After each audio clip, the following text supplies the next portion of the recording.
We all have these little habits, right? Things we do every day that we don't really understand.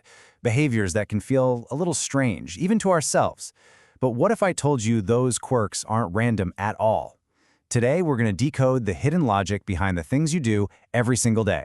You ever wonder why your friend pretty much always wears black? Or why you get this intense feeling that your home has to be your private sanctuary? Totally free from guests. Or how about that person who's super quiet in meetings, but when they finally speak, they have the most incredible insights? Well, these aren't just random personality traits. Psychology actually tells us that these behaviors are signals. They're like little printouts from your mind's hidden operating system. Think of it like a code that's always running in the background. And if we can just learn to read that code, we can start to understand the brilliant, hidden logic behind why we all do the things we do. All right, so let's start with our first major pattern, what I like to call the efficiency algorithm. One of the biggest jobs your brain has is to conserve its most valuable resource, your mental energy. The key idea here is something called cognitive efficiency. See, your brain is constantly, desperately trying to avoid decision fatigue. It knows it only has a certain amount of high-quality processing power each day, so it subconsciously creates these little shortcuts to save that power for the problems that actually matter. And this is where we see that idea in action.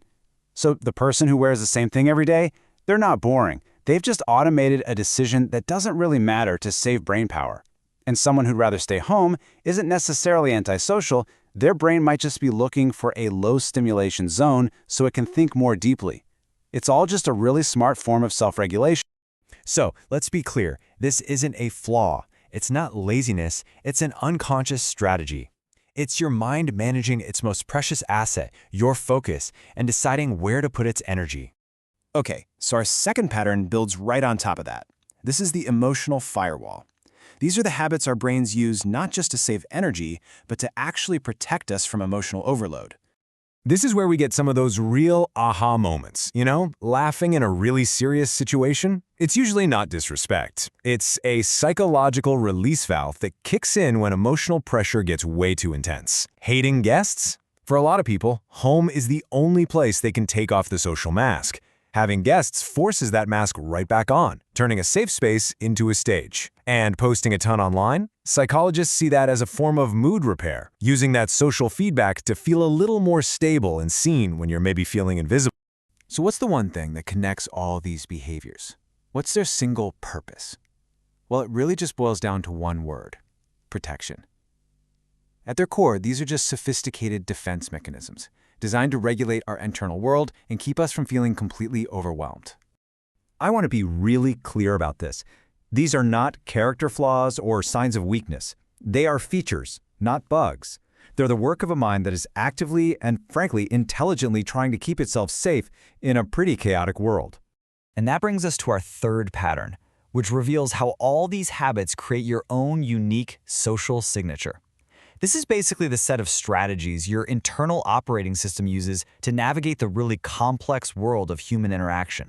Just think about this for a second. The quietest person in the room, we might think they're shy, but what if they're actually just observing, gathering data while everyone else talks? No profile picture doesn't always mean someone is hiding. It can be a really strategic way to control your own digital identity. And avoiding trends, it's not always about trying to be different. It often points to a really strong internal compass that just doesn't need that outside approval. Let's look at a full social signature as an example. Psychology often links a preference for cats with a pretty unique set of traits. Cats, they offer affection on their own terms. And people who get that often understand that a real connection doesn't need constant reassurance. They tend to be more emotionally independent, more comfortable being misunderstood, and they value quiet observation over loud declarations. It's a whole profile of how someone interacts with the world. So this brings us to the most important part of all. How do you apply this to yourself? Now that we've seen that these patterns aren't just random, let's look at how you can start decoding your own mental operating system.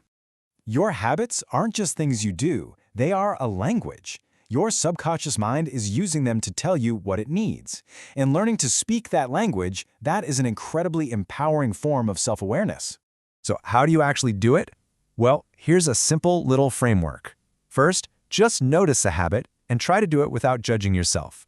Second, question the label that society puts on it. Is it really lazy or is it energy conservation? Is it antisocial or is it self-protection? And finally, number 3, find the function. Ask yourself, what job is this habit doing for me? What problem is it solving? Because ultimately, your habits aren't a definition of who you are. They are the evidence of how your unique mind works to solve problems. They're your own personal code. So the real question I want to leave you with is this: what is your code telling you?